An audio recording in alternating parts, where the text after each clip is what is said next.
children. Hope you all are fine. So, today we will start our second chapter. What is our chapter name? The role of chemistry in our life. Okay.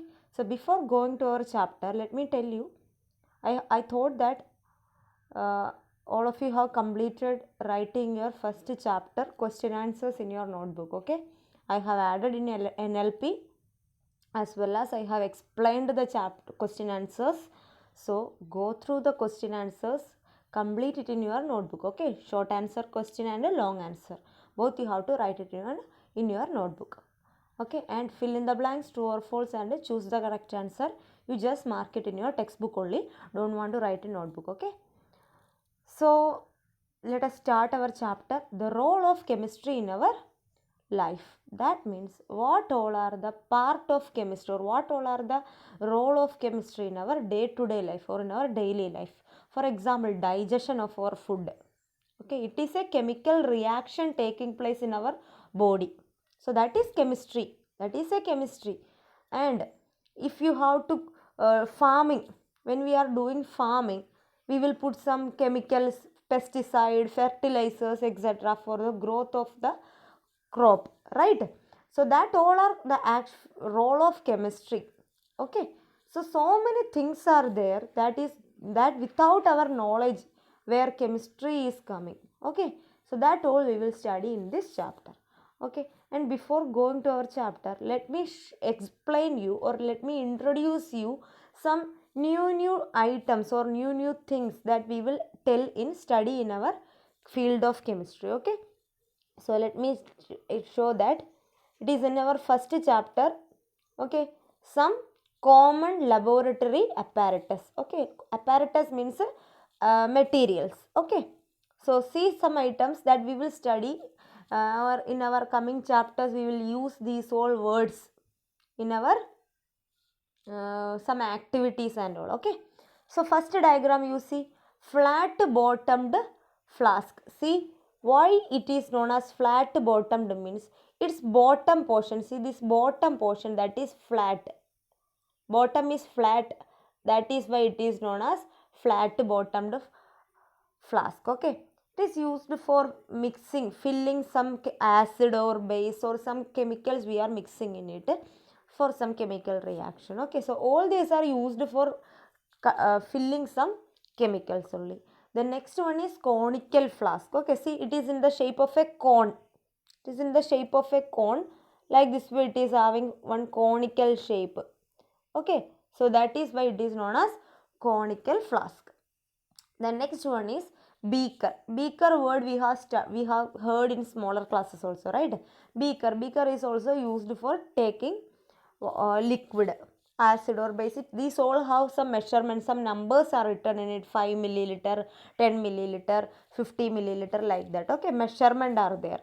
The next one is conical funnel. Conical funnel means to pour one liquid into another vessel. We will use funnel. Okay, then test tube. Test tube is a small glass tube used to do chemical reactions. That all we will see in our 9th standard practical. Okay, then next one is wire gauge.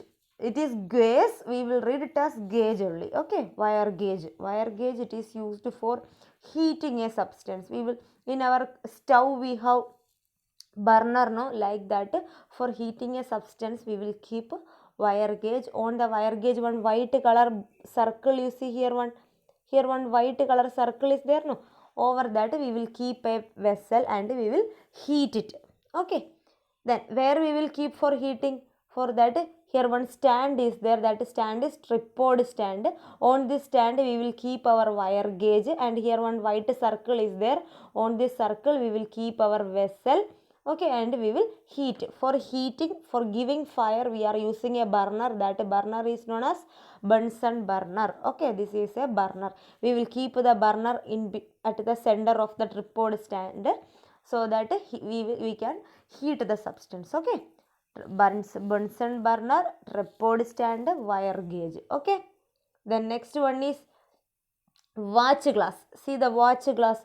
Watch glass is used for keeping some liquids mainly watch glass, and we will use it for keeping some chemical powder and all. Okay, watch glass. In biology also we will study same watch glass. Okay, then test tube stand. This white color stand is test tube stand for keeping our test tube in a correct position. Okay, then this one you see, this is test tube holder. Test tube holder, we will hold our test tube with, we will not keep in touch it with our hand, we will hold it in that holder for doing some chemical reactions. Okay, then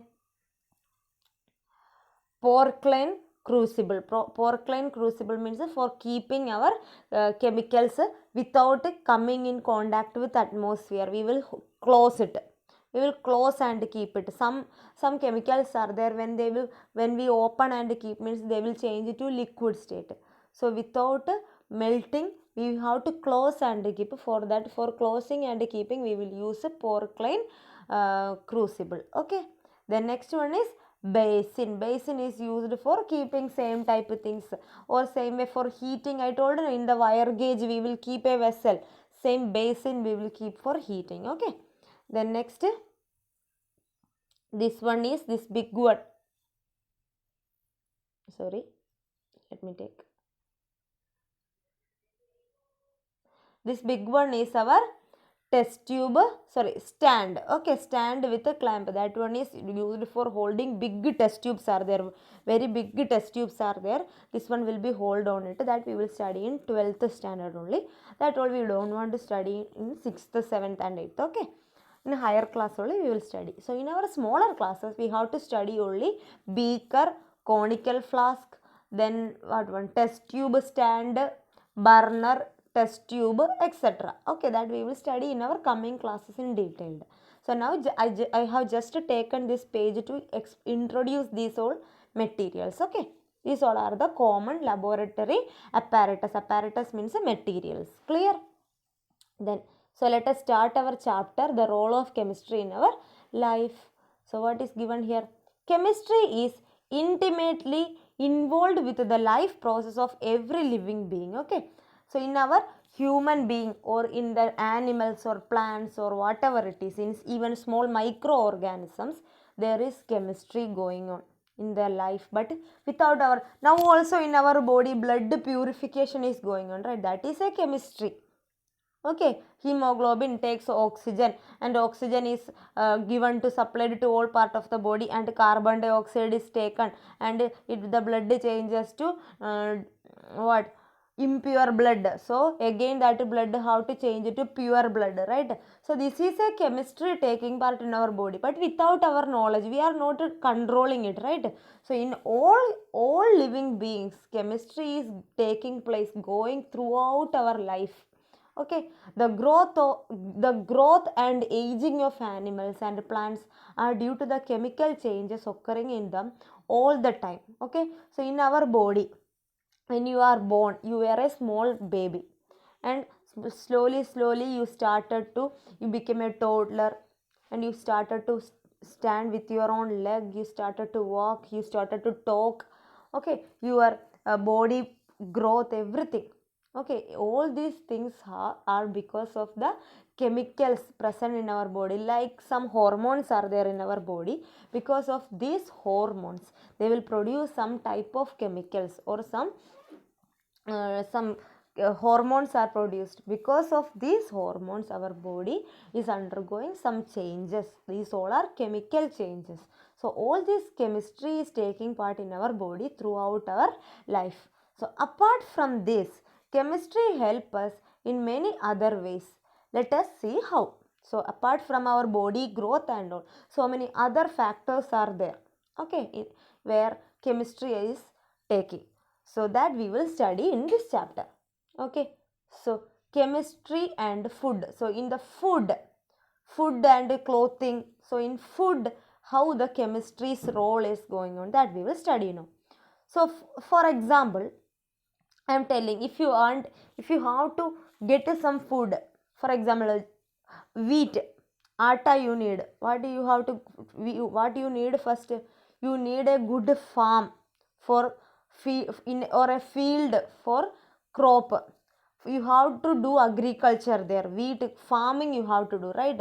For that you have to need a very fertile soil, you need, right? Fertility of the soil should be very good.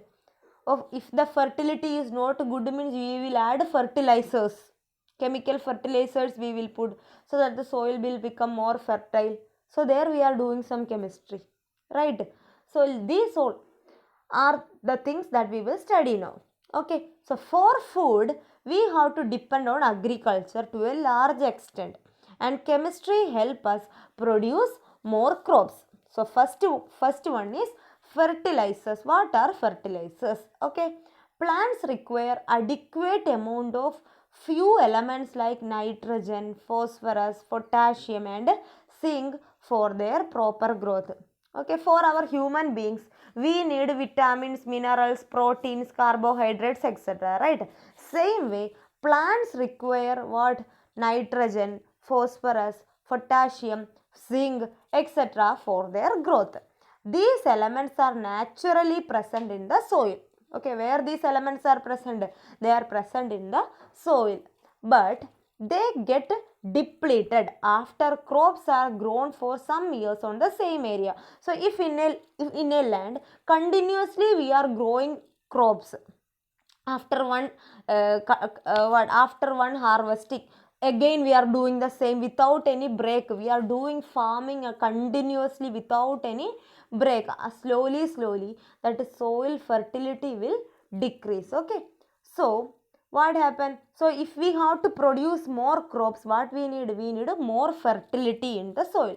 So then what we have to do? Then we have to use organic manure or chemical fertilizer to make up for the loss in the amount of those elements. So if these potassium or nitrogen or phosphorus or zinc are less in the soil, what we have to do? Either we will put some cow dung, manure we will put, or food waste, vegetable waste, etc. we will put on the soil, so that these all these all essential elements will increase. Okay, then so otherwise what we will do is sometimes we will put organic waste like cow dung, vegetable waste, etc. Otherwise what we will do, we will use chemical fertilizers, chemicals we will add from the, you have see those who have field, you can see your that your parents or your grandparents will be buying some chemicals or some fertilizers from the shop, and they will be putting in the field for the better growth of the crops. Okay, you can see, otherwise you can ask to your parents or your grandparents about it. Okay, and organic manure is generally obtained from dung. Dung means what? Cow dung. Okay, but chemical fertilizers are prepared by industrial methods. Some commonly used fertilizers have been mentioned here at the bottom. Some fertilizers are mentioned that we will see now. Okay, see, fertilizers. Nitrogen we need, if in the soil nitrogen content is not there, what we will put? We will put urea. Okay, urea, not urea means it is a small white color thing that we will put in the soil, so that slowly our soil will become rich with nitrogen, so our crop will grow very nice, very good. Okay, so instead of nitrogen, if phosphorus is not there, what we will do? Super phosphate of lime or triple phosphate of lime we will put. Okay, that all are some other chemicals. No need to by heart all these things. Okay, just for making you understand only I am telling these all things. Okay, some fertilizers name it is. The next one is nitrogen and phosphorus, both are not there. If only nitrogen is not there means we will use urea. If phosphorus is not there means we will use a triple phosphate of lime or super phosphate of lime. But if both nitrogen and phosphorus is not present, what we will put? We will put a diammonium phosphate. Okay, we will put a diammonium phosphate. In this ammonium nitrogen content is there and phosphorus content is also there. The next one is potassium. If potassium is not there, what we will put? Potassium chloride we will put in the soil, so that the potassium will increase. Then if zinc is not there, what we will put? We will put zinc sulfate or zinc oxide. Okay, zinc sulfate or zinc oxide. These are the fertilizers we will use for improving our these elements in the soil. Okay, then soil testing. Okay, so now we are going to test our soil, whether which one is not present or which one is more in the soil. For that we have, then only we can put fertilizer, right?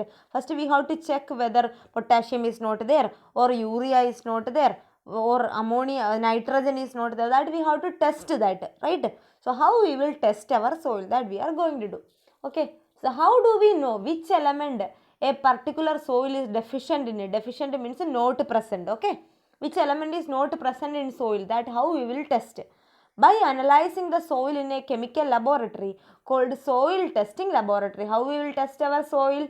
In a laboratory. What is the name of the laboratory? The laboratory name is soil testing laboratory. By heart this name. Okay, what is where we will test our soil? The soil is tested in a laboratory called soil testing laboratory. Okay, the next one is pesticide. See, for example, if we have all these nitrogen, phosphorus, everything, okay, everything is there, potassium, everything is there, but so many insects are there in our field, so that the vegetables what we are growing, everything that the insects are taking, or worms are there, or unwanted plants are there, these all are grass, so many grass are growing, so unwanted things are there. What we have to do? These all will take this potassium or urea, everything these plants or these insect will eat, so our crop will not grow properly. So we don't want to grow these all things. We have to kill that insect or kill that weeds or another grass growing on the field. So that chemicals used for removing that all things are known as pesticides. Okay. Insect and small animals that harm crops and other plants we grow are called pest. What are called pest? Pest means some insect like a cockroach or like bees, etc., or animals like rat, etc., or another small unwanted grass or plants, etc., are called pest. Okay, these all things will harm our growth or harm our crop. Okay, so insects and rodents are called pest. Who are called pets? Pest, insect and rodent. Rodent means what? Rat. Okay, rat or mice are called rodents. So we use insecticides or rodenticides to kill them. So what we will use to kill these pests? We will use either insecticide or rodenticide to kill these insect or rat. Okay, then next, fungicides will kill the fungi that cause plant diseases. We can see in some sabji and on some vegetables and all, we can see some type of fungus are seen. Okay, some type of fungus are seen, so that it is not good for eating. So before that fungus attack, if a small fungus has started to attack, if the farmers will use some fungicide. Fungicide means chemicals used to destroy the fungus. Okay, fungicide, then full fungus will get destroyed, so that the crops or the vegetables will grow very healthily. Okay, then herbicides or weedicides to kill unwanted plants or weeds. I told that some grass or some unwanted plants will be growing in between our crop. So that what these plants will do, they will take full nutrients from the soil, so that our vegetables or our plants will not grow properly. So these unwanted plants or unwanted grass we have to remove. So for destroying that unwanted plants or weeds, we will use a chemical called weedicide or herbicide. Okay, weedicide or herbicides are used for destroying plants, unwanted plants or grass. Okay, fungicide is used for destroying fungus. Then insecticide or rodenticides are used for destroying insects or rodents. Okay, as a groups they are called pesticides. So all these insecticide, fungicides, rodenticides, herbicides, etc., are together known as pesticides. Okay, so some pesticides are mentioned below. Then remember that pesticides are harmful to human beings and animals. So they must be used judiciously. So when we are using, you have seen in the farm, when these people are spraying these chemicals, they will be using mask. For what purpose? If they are breathing it directly, it will affect their blood, or it will affect their body. Okay. So some chemicals, some pesticides or insecticides names are given here. DDT. DDT, all of you know, for killing our and we will use DDT. Okay, anyone, you don't, no need to buy heart. Okay, fungicide Thyram, then herbicide Benzipram. Okay, then rodenticide aluminium phosphide, etc. Don't want to buy heart these all things. Okay, so up to here all of you read your textbook. Okay, and again and again I am telling, write your question answer of chapter 1 in your notebook. Those who have not written, now itself you have to complete it in your notebook. I have added it in NLP as well as in video. I have explained the question answers. Okay, so all of you take care. Thank you.